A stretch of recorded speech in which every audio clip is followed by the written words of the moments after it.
per l'appunto.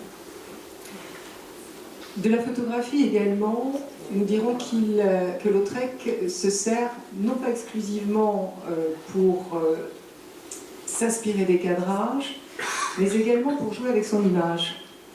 Ça n'est pas un artiste comme Van Gogh qui va faire de nombreux autoportraits.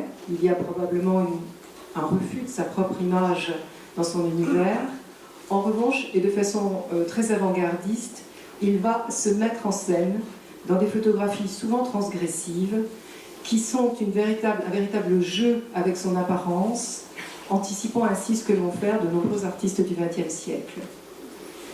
L'uso della fotografia da parte di Toulouse-Lautrec è abbastanza particolare, nel senso che Toulouse-Lautrec non scatta delle fotografie, ma e contrariamente a Van Gogh, di cui è amico e compagno per un certo periodo, non si dedica all'autoritratto. Noi abbiamo un autoritratto di Albi, che credo sia l'unico dipinto in mostra, ma invece lavora molto alla costruzione della sua immagine facendosi fotografare attraverso una serie di fotografie che sono anche un po' scandalose, un po' fuori dalle trasgressive, come volendo giocare con un'immagine sua che non gli piace. Toulouse-Lautrec est finalement passionné avant tout par l'homme, par la représentation de l'humain, par le visage, la silhouette. C'est avant tout un portraitiste, mais ce portrait, il le fait certes dans une démarche naturaliste, mais aussi en réécrivant l'image qu'il a, l'image du modèle qu'il a devant ses yeux, dans une transcription plastique totalement libre.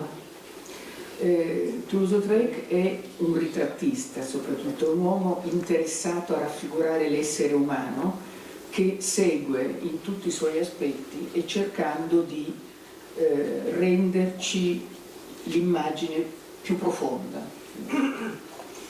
Je dirais finalement pour conclure que le parcours que vous allez faire dans cette exposition, je l'espère et nous l'espérons l'une et l'autre, vous montrera combien Lautrec est un élément important dans l'évolution vers la modernité du XXe siècle. Nell'itinerario che voi seguirete speriamo di riuscire a rendere comprensibile e a comunicare l'importanza che ha avuto Toulouse-Lautrec nell'evoluzione dell'arte per arrivare al Novecento.